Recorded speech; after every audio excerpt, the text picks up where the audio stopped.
Ine zita rangu ndonzi Chombeka. Ndinogara kuno Mudhaniston farm. Dambudziko randinaro ndine pamuviri, saka pamuviri pakandinetsa ndakata gore ndakatakura. Saka mai wakanditsorwa nemurume wangu ndo wakandibhejera kuti aufa wakaita sei wakamubata mwana kana wanotenga preparation yako aumubati.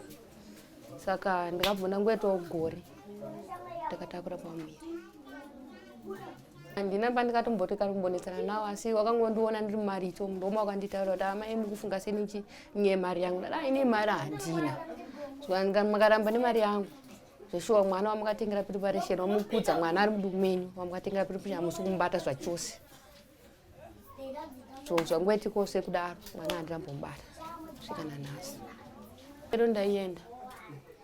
Kana kutomborwadziwa handina. Tizonoenda kusikani. Kusikani ndokuti anokudza kuti ine mwedzi mingani. Ndosunga kuenda kusikani. Noenda kusikani ndopakunzi mudumbu hamuna mwana. Mwana ari kunzwika kuchema na 12 o'clock. Ndipo pandinonzwa mwana achichema. Achidari kuti angafanira kudarika nerodhi ari kunda achiita sei achisusurudzwa. Na 12 chingokwana. Vanokwanisa kuzvita nekuti maitiro hawakwanisi kana kukwira nevanhu. Zvokata siyeni zvangu wagara ukatondiwenga. Ukatondizvonda hawatodi kundiona nefesi yangu. Kunwawo hwamomo ndakazobatawo nezvinhu zvevari dzisiri zvangu. Zvinhu zvandakabata izvi ndofunga ndakatora 2 huku netoki 1. Saka zvadaro waridzi wacho wachibva nanomhangara. Ndichibva ndapuwa community service 3 months. Saka ndapuwa community service ye 3 months. Ndichibva ndapedza community service ye ndichibva ndadzoka kumba. Saka pandakadzoka kumba uyu munhu wandakaparira mhosvo akazosaro apese pangachiti achisangana nemukadzi wangu achiti ndikudachi mari yangu ndikuda mari yangu utotengako zvinhu zvechi zvepreparation musina kubhadhara chi mari yangu. Inochibvunza kuti ko dai mamuda mari yenyu dai tanga takataurirana nyaya isati yaenda kupi kukoti ingwani ndakaseva zvikaita se zvikapera. Saka iye aibva abheja akati tiri kuzviona mwana iye hamuite se hamubate. Ndofunga mukadzi wangu anenge akakwanisa kuloka zvegore rese akangotakura pamuviri kusvika ndizvitsvagawo mari $20 yekuti aende kusikana. Aende kusikana tichienda kusikana tiona kuti chii chikunetsa kuti asvika ikoko ndopa akanzi murume menyu hamuna mwana. Ende pakaenda kusikana ende dumbu ranga rakatodai. Achidzoka kusikana ukoko mangwana acho takaona dumbu hapasisina. Handizivi kuti zvaida kundimirire kuti atange ende kusikana here kana dai tasina kuenda kusikana zvanga chichazofamba sei. Ende ndikatomuendera fefefe ndikatomuudza akatotaura kuti zvoni ndakakuudza kuti bhadharachi mari yangu usamboswero zvitsvaga hako ndikudachi mari yangu.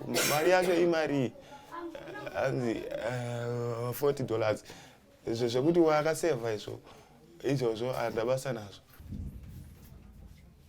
Ndikatomuendera ndikati tisambona mukadzi wangu wepamira hapasisina zvamaimudza zvezve kuti kutotenga hako preparation.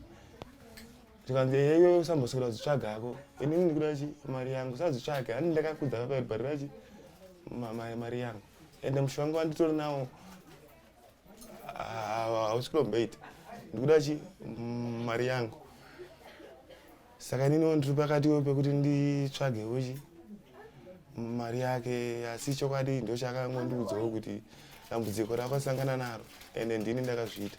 Wanotodzidzisa pana padzanastani kuti kana vana vangu kuchikoro ndopaunadzidza kuti ndakutotya kuti vana vese waende kuchikoro azvinomazitorera zvakanaka yaitori mistake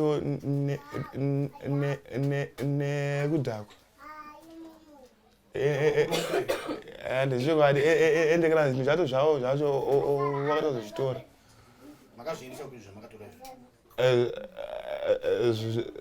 zvakaendwa nazvo kupolisi wachibva mazvitora iwo ridzo wacho semudeira ndazvitora nacho adhora akabva uya vachita se wachizoona zvinhu zvavo makadhi zvakatongondidhinawo ndofunga pandakarongedza kamwana kangu pana baba mukuru wake vakauya vachiti warida bepa refodya abva angotora bhuku iroro andobva vapa ndokutsakatika kwakaita kadhiri. Vangava vanhu vangani vamuri kuziva imi muno iri vane nhumbu dzakatsakatika? Kwaini hangu ndongozvimirira pachangu chete. Nemuroora wenyu? Ndongozvimirira pachangu nemuroora wangu. Vamwewo vamunenge mazonzwawo munenge makuzononzwawo information ichi kwavanenge vari. Ini hangu ndongozvimirira inini nemuroora wangu.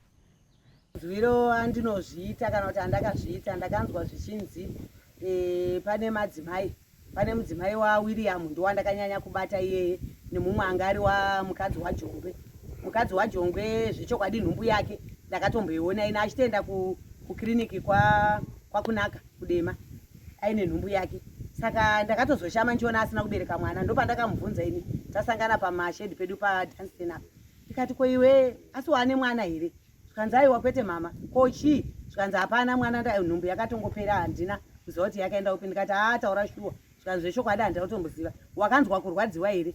Zvikanzi unongonzwa kapeini mbichana but wotozongoona dzango mvura dzakubuda chazobuda ipo pamusoro pazvo hapana.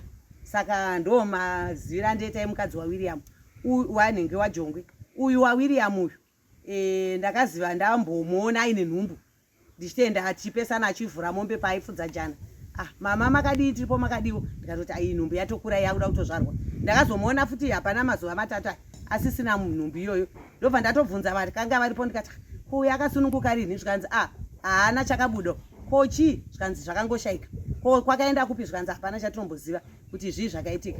Saka vamwe vacho manje kana ari waWilliam vanenge vakupomera kuti William uyu anoita zvokubaiba. Ndozva vamwe zvavanenge vakupomera William anoba.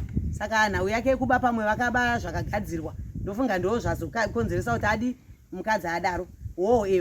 Saka iyo nyaya yekushayikwa kwevana inyaya yatoti remei unongonzwawo kuti kwanhingi futi. Saka kuti uzonyatsonzwisisa kuti zvirikufamba sei sewaWilliam newaJongwe vanhu ivavo ndinovatungamira muvhireji mangu. Asi hapana kana wana akazokomburena kuti sabhuku onaiwo zvakuitika vasati vandisuma.